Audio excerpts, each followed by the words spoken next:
Good day mga paps, may bago na naman tayong DIY. So ang DIY natin, maglalagay tayo ng design sa bubong.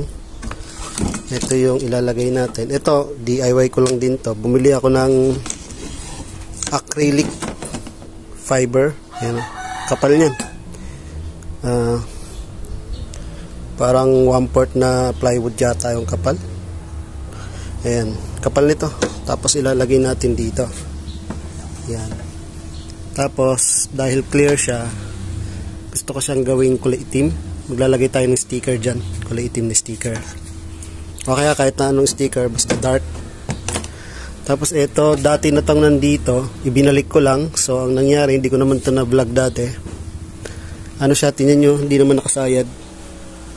Sinadya kong hindi isahid para hindi magkaroon ng kalawang. Pwede naman, kapit naman siya at matibay. Kahit ugain natin yan, umuuga na yung buong sasakyan, hindi pa rin umuuga yan. Tibay yan. Tapos, buksan natin. Para makita nyo.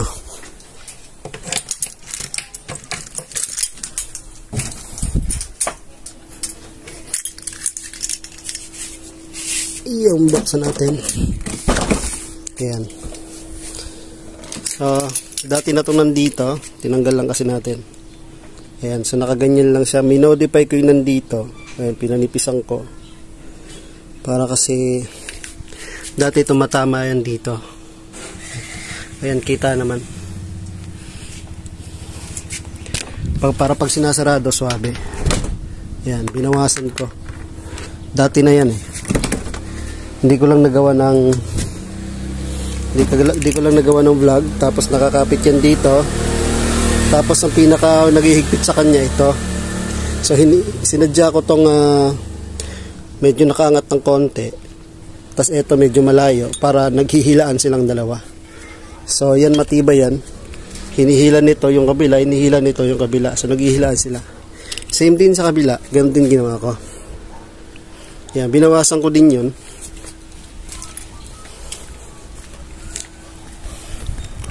Ayan, kita naman. Yan, binawasan ko din siya para hindi masyadong ano yung sayad niya. Kasi baka magkaroon ng kalawang, sayang, di ba? Saka ito, tingnan nyo, hindi rin nakasayad yan. So may ilalagay akong goma dyan. Magugupit ako ng kung anong goma para ilagay dyan. So hindi ko talaga sinayad yan. Okay? So ganyan talaga yan. Ayan. Ang laki ng gap, no? Siguradong hindi magkakaroon ng kalawang dyan. Dito wala tayong nilagay. Doon lang. Sa harapan lang. Tibay yan mga paps. Yan. Tibay yan. So, ngayon, ang DIY pa ulit natin, ito. Dahil nga, ilalagay ito dyan. Yan. Kaya magiging itsura niya. Tapos syempre, dahil acrylic siya, lalagyan natin ng patibay. So magdi-DIY tayo ng pampatibay. Ito. So, medya na ano man tawag dito? Tubular. Medya to, alam ko medya. Na tubular. Ayan. Nakaganyan yan sa likod niya. Ayan. Para matibay. Tapos meron din yan na nakaganyan tapos nakatornilyo dito. So ito yun. Ito yun. Nakapag-cut na ako, hindi ko lang nakuhanan. Ayan. Nakaganyan siya. Okay. Yan, dalawa yun. Yan, makikita nyo naman dati nang may butas to. Yan, dati na may butas. Doon natin itatapat yan. Okay, so tapos magwe-welding tayo. Ito yung welding machine natin. Actually, buo na yan. I-welding na lang natin isa-isa. Tapos, pagka welding natin isa-isa, magbubutas naman tayo para sa tornilyuhan. Okay? So, kailangan nating tibayan. Para sure. Okay? So, tara.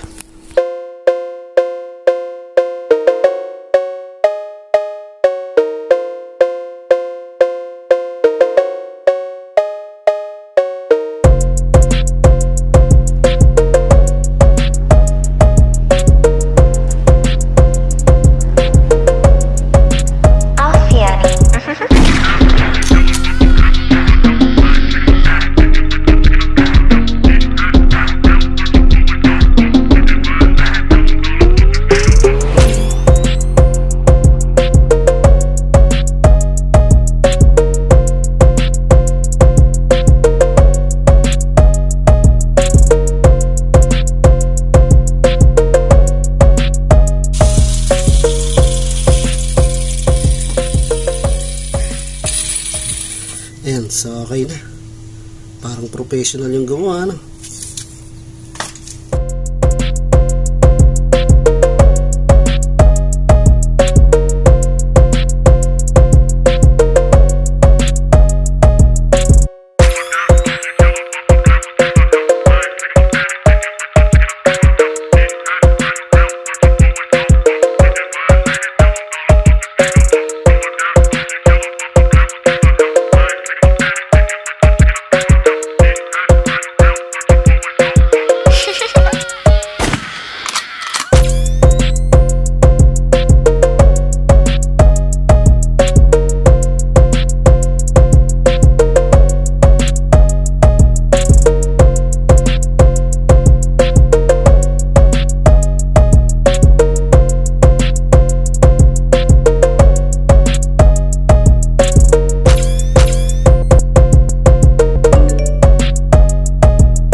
Yosh.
Hindi pa siya tapos.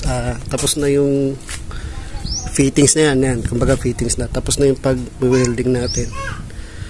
Ayan ang kalalabasan niya. So hanap tayo ng paraan para matabunan to. Kailangan walang butas yan. Yan. Kailangan walang butas. Yan, kailangan walang butas. Ito sinobrahan ko kasi may balak din akong gawin dito. Okay, sinobrahan ko yan. May balak din akong gawin dyan. Balak kong lagyan ng LED sa ibabaw. O diba? Balak lang naman. Kaya sinobrahan ng konti. Watching. Tingnan sa kabila. Ayan, ganun din. So, maganda naman tingnan. Ayan. Macho tingnan na. Kasi ito, kulahin natin ng itim. Okay na. Tapos ang kulang na lang natin dito, ano, magbubutas tayo dito sa bakal, kabila din, tapos magbubutas din tayo dito, isa, dalawa, so matibay yan. Tapos maglalagay din tayo dito, siguro mga limang metal screw, isa, dalawa, tatlo, apat, lima, pito, mga pito, 8, 9, 10, 11 sa harap. Tapos bali 13 tornilyo lalagay natin. Ayan, so maglalagay na tayo ng tanda para pwede na natin butasan. Okay, so all in all, pagkatingnan siya, tas imagine nyo na lang kulay itim yan. Yan, napakaganda nyan. Alright, marami tayong pwedeng ilagay dito. Mga accessories. Dito din, pwede tayong maglagay dyan. Okay, so matibay yan mga paps. Sobrang tibay. Hindi yan yung mga pipitsugin lang na gawa-gawa lang. Tibay niyan. So, ang gagawin lang natin, lilinisan na natin itong bakal, tapos pipinturahan natin.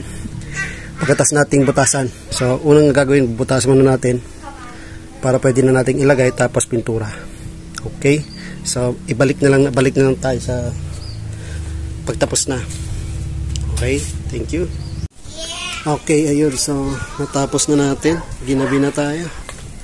Ang ganda. Kintab. Oh, kintab. Oh, ginawa ko. Hindi ko kinulayan yung harap. Yung likod lang yung kinulayan ko ng itim. Pati ito, kinulayan ko matte black. Kasi yan, nakatornilyo na. Sobrang tibay. Tibay niyan. Kasi ito, lalagyan na lang natin yan ng rubber.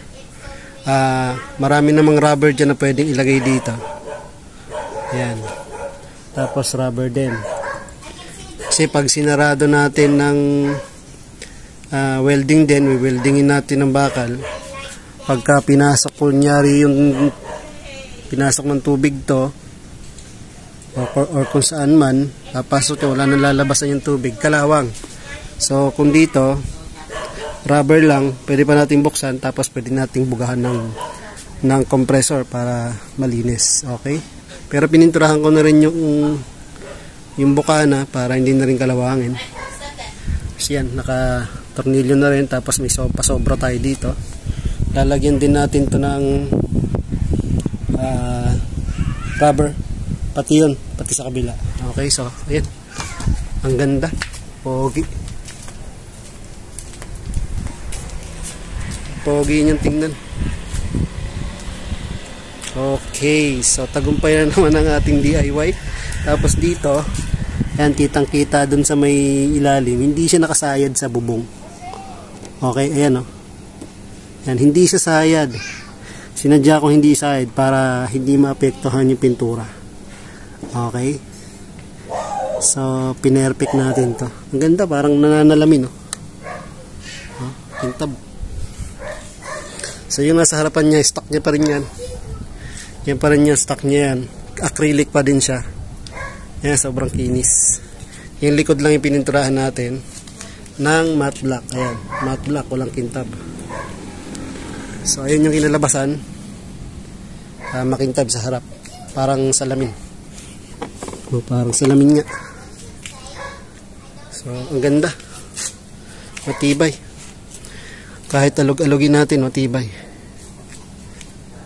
Yan. So, tagumpay na naman ng ano natin, ang project natin. Finish. Okay, hanggang sa susunod na DIY natin. May nag-request sa atin paano daw magtanggal ng mga bulb lights, peanut bulb sa gauge. So yun ang susunod natin. Nag-request sa atin, so yun ang isusunod natin na i-DIY. Madali lang naman yun eh. Step by step na lang natin. Okay, so hanggang sa muli. Thank you.